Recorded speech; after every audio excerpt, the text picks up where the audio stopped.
Halo sahabat Sanggar Belajar Solusi, Bismillahirrahmanirrahim. Assalamualaikum warahmatullahi wabarakatuh. Hari ini kita akan belajar tentang bab 1 tentang dinamika penerapan Pancasila sebagai dasar negara dan pandangan hidup berbangsa, di mana yang akan kita bahas pada pagi hari ini yaitu tentang materi esensial penerapan Pancasila dari masa ke masa. Bagaimana video selengkapnya? Silakan simak video berikut ini.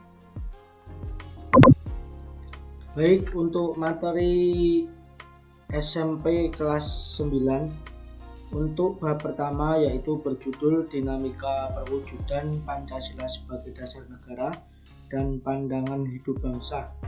Dengan pertemuan pertama, untuk materi esensialnya yaitu penerapan Pancasila dari masa ke masa. Pada kesempatan ini, untuk materi esensial penerapan Pancasila dari masa ke masa akan kita bahas dengan membahas penerapan Pancasila dari 4 masa, yaitu yang pertama awal kemerdekaan, yang kedua masa Orde Baru di mana masanya Presiden Soekarno, yang ketiga masa Orde Baru yaitu masanya Presiden Soeharto, dan yang terakhir adalah masa reformasi yang kita alami pada masa kini. Baik, langsung saja. Untuk penerapan Pancasila di masa awal kemerdekaan itu banyak terjadi pemberontakan ya. Yang pertama yaitu pemberontakan Partai Komunis Indonesia atau disingkat dengan nama PKI. Itu terjadi pada tanggal 18 Agustus September tahun 1948, di mana pemberontakan ini dipimpin oleh Musso dengan tujuan untuk mendirikan negara Soviet yang berideologi komunis. Dengan kata lain, pemberontakan tersebut akan mengganti Pancasila dengan paham komunis. Pemberontakan ini pada akhirnya dapat digagalkan. Kenapa pemberontakan PKI komunis dianggap pemberontak? Kenapa paham komunis itu dianggap pemberontak? Karena pemahaman komunis itu tidak sesuai dengan prinsip-prinsip Pancasila, di mana pemahaman komunis itu anak-anak mengesampingkan agama, bahkan agama itu dianggap sebagai penghalang kemajuan suatu negara.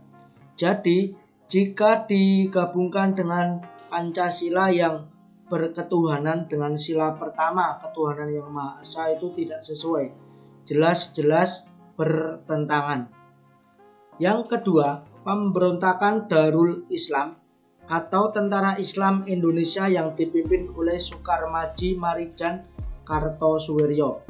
Pemberontakan ini ditandai dengan didirikannya Negara Islam Indonesia oleh Kartosuwiryo pada tanggal 7 Agustus tahun 1949. Tujuan utamanya didirikannya NI adalah mengganti Pancasila dengan syariat Islam. Tetapi gerakan ini bertentangan dengan ajaran Islam sebenarnya. Mereka melakukan perusakan dan pembakaran rumah-rumah penduduk, pembongkaran jalan-jalan kereta api, perampasan harta benda milik penduduk, serta melakukan penganiayaan terhadap penduduk. Upaya penumpasan pemberontakan ini memakan waktu yang cukup lama. Kartosuwiryo bersama para pengikutnya baru bisa ditangkap pada tanggal 4 Juni tahun 1962. Jadi cukup lama ya, pemberontakannya lebih dari 10 tahun, dari tahun 49 sampai tahun 62. Nah, pada pemberontakan Darul Islam atau Tentara Islam Indonesia itu tentu saja juga bertentangan dengan nilai-nilai Pancasila, khususnya sila pertama, di mana sila pertama berbunyi ketuhanan yang Maha Esa. Itu artinya negara Indonesia bukan berdasarkan asas agama tertentu, tetapi dengan bunyi ketuhanan yang Maha Esa artinya Negara Kesatuan Republik Indonesia yang kita cintai ini adalah menghargai banyak agama dan hidup berdampingan dengan rukun, aman, dan saling menghargai. Yang ketiga, Pemberontakan Republik Maluku Selatan yang disingkat RMS. Republik Maluku Selatan ini merupakan sebuah gerakan separatisme yang dipimpin oleh Christian Robert Stephen Seumokil bertujuan untuk membentuk negara sendiri yang didirikan pada tanggal 25 April tahun 1950. Pulau-pulau terbesar adalah Seram, Ambon, dan Buru. RMS di Ambon dikalahkan oleh militer Indonesia pada bulan November 1950, tetapi konflik Selam masih berlanjut sampai Desember 1963. Jadi pembentukan Republik Maluku Selatan itu adalah pemberontakan berkhianat, ingin membuat negara sendiri. Seperti itu. Jadi tidak boleh, karena kita sudah sepakat membentuk Negara Kesatuan Republik Indonesia sesuai dengan amanat Undang-Undang Dasar 1945 dan para pendiri negara kita ya, yang berjuang banyak mengorbankan jiwa dan raganya untuk memerdekakan negara kita yang kita cintai. Selanjutnya nomor 4, Pemberontakan Revolusioner Republik Indonesia, disingkat dengan PRRI atau Perjuangan Rakyat Semesta, yang dipimpin oleh Syarifudin Prawiranegara dan Vence Samuel tahun 1957 sampai 1958 di Sumatera dan Sulawesi. Gerakan ini merupakan bentuk koreksi untuk pemerintah pusat pada waktu itu yang dipimpin oleh Presiden Soekarno. Soekarno pada saat itu sudah tidak bisa diberikan nasihat dalam menjalankan pemerintah sehingga terjadi ketimpangan sosial. Pemerintah pusat dianggap telah melanggar undang-undang pemerintah yang sentralistis, sehingga pembangunan di daerah menjadi terabaikan dan menimbulkan ketidakadilan pembangunan. Oleh karena itu, timbul inisiatif dalam upaya memperbaiki pemerintah di Indonesia. Jadi pada saat itu terjadi pemberontakan Revolusioner Republik Indonesia, di mana pada saat itu pemerintah Presiden Soekarno dianggap pemerintahannya yaitu bersifat sentralistik. Sentralistik itu apa? Segala sesuatunya itu diatur oleh pusat, jadi tidak ada otonomi daerah. Dengan kata lain, menyebabkan pemerintahan yang bersifat sentralistik itu menghambat pembangunan di daerah-daerah ya anak-anak, karena semuanya diatur oleh pusat. Pusat tidak tahu apa yang terjadi sebenarnya di daerah karena tidak ada undang-undang otonomi daerah pada saat itu. Lanjut nomor 5. Ada APRA, Angkatan Perang Ratu Adil, yang didirikan oleh Kapten Kanil Raymond Westerling pada tanggal 15 Januari tahun 1949. Westerling memandang dirinya sebagai sang Ratu Adil yang diramalkan akan membebaskan rakyat Indonesia dari tirani. Westerling bersekongkol dengan Sultan Hamid II, berusaha mempertahankan negara federasi yang dibentuk Belanda untuk melawan Negara Kesatuan Republik Indonesia yang dipimpin oleh Soekarno-Hatta. Jadi APRA ini visi misinya adalah membuat negara federal yang tidak sesuai dengan Pancasila ya, di mana negara kita berbentuk negara republik, Negara Kesatuan Republik Indonesia, bukan negara federal, jadi negara kesatuan. Tentu saja tidak sesuai. Lanjut, selanjutnya adalah masa Orde Lama. Masa ini masih dipimpin oleh Presiden Soekarno dan dikenal dengan masa periode demokrasi terpimpin. Demokrasi terpimpin merupakan sebuah sistem demokrasi yang seluruh keputusan dan pemikiran dalam pemerintah negara berpusat pada pemimpin negara. Pemimpin negara saat itu adalah Presiden Soekarno. Jadi menurut saya di masa Orde Lama ini pemerintahan Presiden Soekarno masih bersifat sentralistis dengan model yang dinamakan demokrasi terpimpin. Demokrasi terpimpin ini dicetuskan oleh Presiden Soekarno dengan alasan diantaranya banyaknya gerakan separatis yang menyebabkan ketidakstabilan negara, tersendatnya pembangunan ekonomi karena sering terjadi pergantian kabinet, sehingga program pembangunan yang dirancang oleh kabinet tidak berjalan secara utuh, serta badan konstituante yang gagal menjalankan tugasnya untuk menyusun Undang-Undang Dasar. Oleh karena itu, Presiden Soekarno mengeluarkan dekret presiden pada tanggal 5 Juli tahun 1959. Walaupun konstitusi sudah diganti menjadi Undang-Undang Dasar NRI tahun 1945, namun pelaksanaannya malah terdapat banyak penyimpangan. Di antaranya adalah yang pertama, Presiden Soekarno ditetapkan sebagai presiden seumur hidup berdasarkan TAP MPRS nomor 20 tahun 1963 yang menyebabkan kekuasaan presiden semakin besar dan tidak terbatas.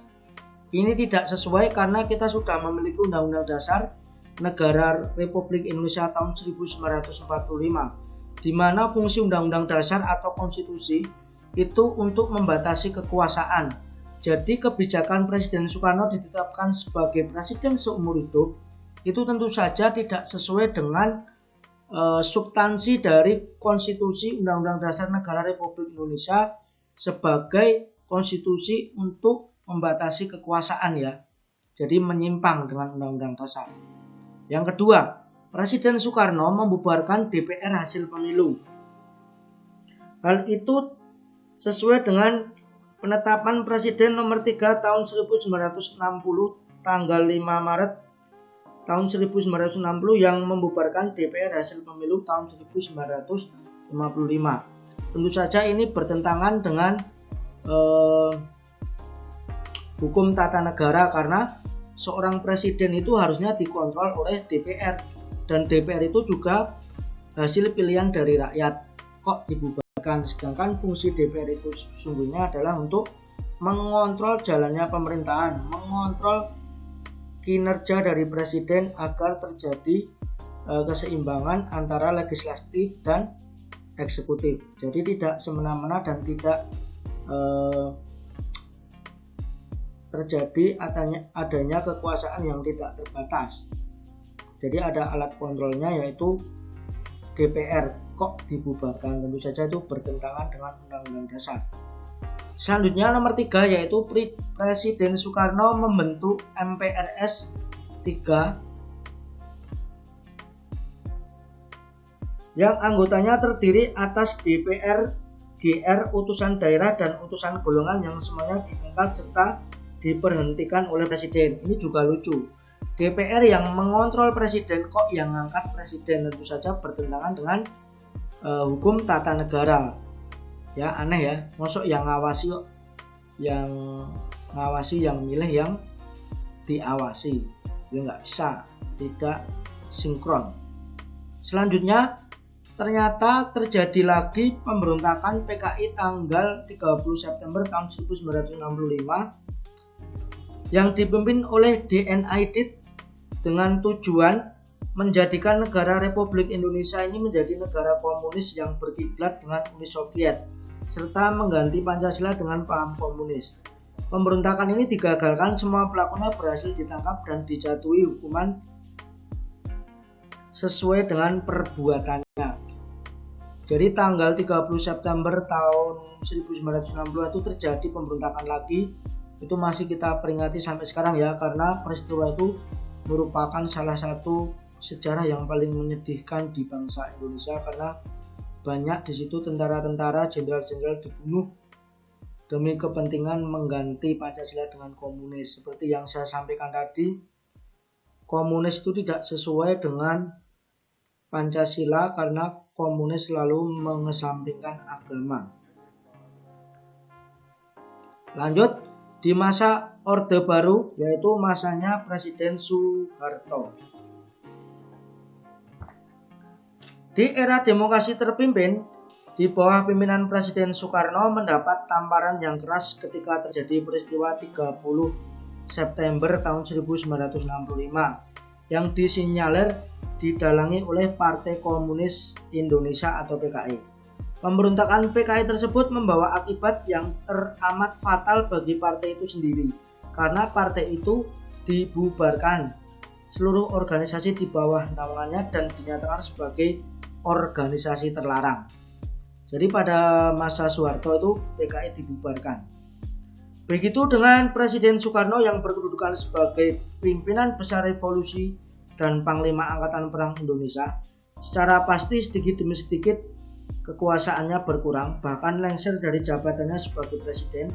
Hal tersebut terjadi dengan dikeluarkannya pengumuman penyerahan kekuasaan pemerintah kepada Jenderal Soeharto sebagai pengemban ketetapan MPRS nomor 9/MPRS tahun 1966 pada tanggal 20 Februari tahun 1967, yakni mencabut pemerintah dari Presiden Soekarno dan mengangkat Soeharto sebagai pejabat presiden hingga dilaksanakan pemilu. Era baru dalam pemerintahan dimulai setelah melalui masa transisi yang singkat, yaitu antara tahun 66 sampai 68 ketika Soeharto dipilih menjadi Presiden Republik Indonesia. Era tersebut kemudian dikenal sebagai era Orde Baru. Konsep demokrasi Pancasila. Visi utamanya diantaranya adalah melaksanakan Undang-Undang Dasar Negara Republik Indonesia tahun 1945 secara murni dan konsekuen. Namun ternyata pada kenyataannya banyak penyimpangan yang terjadi. Di antaranya adalah yang pertama, adanya kebebasan politik dibatasi. Hanya ada 3 partai yang boleh berdiri pada saat itu, yaitu ada Golkar, PDI, dan PPP. Jadi menurut saya pada saat itu Soeharto dengan alasan stabilitas nasional membatasi berorganisasi dengan meringkas adanya partai, 3 partai Golkar, PPP, dan PDI itu untuk mudah mengendalikan ya. Tapi ada beberapa minusnya karena apa? Kebebasan berorganisasi kita jadi tidak bebas, kita tidak bisa mengontrol jalannya pemerintahan dengan maksimal. Yang kedua, kebebasan pers juga dibatasi. Ini sangat parah sekali ya. Beberapa aktivis politik yang menyuarakan aspirasi di dalam mengkritik kebijakan pemerintah beberapa lama kemudian diberitakan telah hilang atau ditangkap. Muncul beberapa peristiwa juga pelanggaran hak asasi manusia. Di antaranya seperti contoh kasus Tanjung Priok, kasus Marsinah, kasus wartawan Udin yang ada di Bantul hilang entah kemana setelah memberitakan tentang pemerintah. Jadi dari uraian di atas dapat kita simpulkan bahwa perwujudan Pancasila secara murni dan konsekuen di kehidupan bernegara mengalami pasang surut dalam pemerintahan Orde Baru. Terdapat juga kelebihan dan kekurangan terhadap penerapan Pancasila Undang-Undang Dasar Negara Republik Indonesia di tahun 1945 di masa Soeharto. Di antaranya kelebihannya ya saat itu stabilitas nasionalnya terjaga, pembangunan merajalela, jalan-jalan di aspal, buat SD Impres dan sebagainya. Namun ada beberapa minusnya, di antaranya itu tadi ya, melaksanakan Pancasila secara murni dan konsekuen, tapi kenyataannya kebebasan politik dibatasi, kebebasan pers dibatasi, banyak pelanggaran hak asasi manusia dan sebagainya. Setelah itu tahun 98 Soeharto lengser dan digantikan dengan pemilu ya, dan sampai sekarang. Lalu di era reformasi kita sudah tidak lagi berhadapan dengan Soeharto yang selalu membatasi pers, membatasi politik. Namun kita hidup di era demokrasi yang super bebas, namun kita ternyata justru juga masih ada masalah. Di antaranya kebebasan itu banyak menimbulkan hal-hal yang negatif, walaupun kita diberikan kebebasan berbicara, berorganisasi, berekspresi dan lain-lain, dan kebebasan berpolitik juga. Sekarang partai sudah banyak ya, namun ada beberapa hal negatif akibat kebebasan itu. Di antaranya adalah pergaulan bebas, tidak beretika, narkoba, minuman keras, anarkisme, vandalisme yang memicu perpecahan, penurunan moral. Juga banyak lagi ya peristiwa-peristiwa terorisme, itu banyak juga di era reformasi. dan ada lagi konflik beberapa daerah. Sebagai generasi bangsa, kalian wajib melanjutkan reformasi ini menjadi lebih baik lagi. Kalian harus belajar dengan rajin, menjadi pintar, menjadi generasi yang cerdas untuk melanjutkan perjuangan reformasi hari ini sampai dengan hari esok. Baik, demikian materi hari ini. Untuk memperdalam materi di atas, saya beri aktivitas pertama, tolong dikerjakan di buku tulis kalian, disimpan, boleh cari di dunia maya, internet atau media massa. Yaitu tugas yang pertama, jelaskan secara singkat penerapan Pancasila dari masa ke masa secara singkat. Nggak usah banyak-banyak, 1 halaman aja maksimal, minimal separuh halaman ya. Tulislah dalam buku tulismu dan simpan sebagai tugas portofolio. Terima kasih.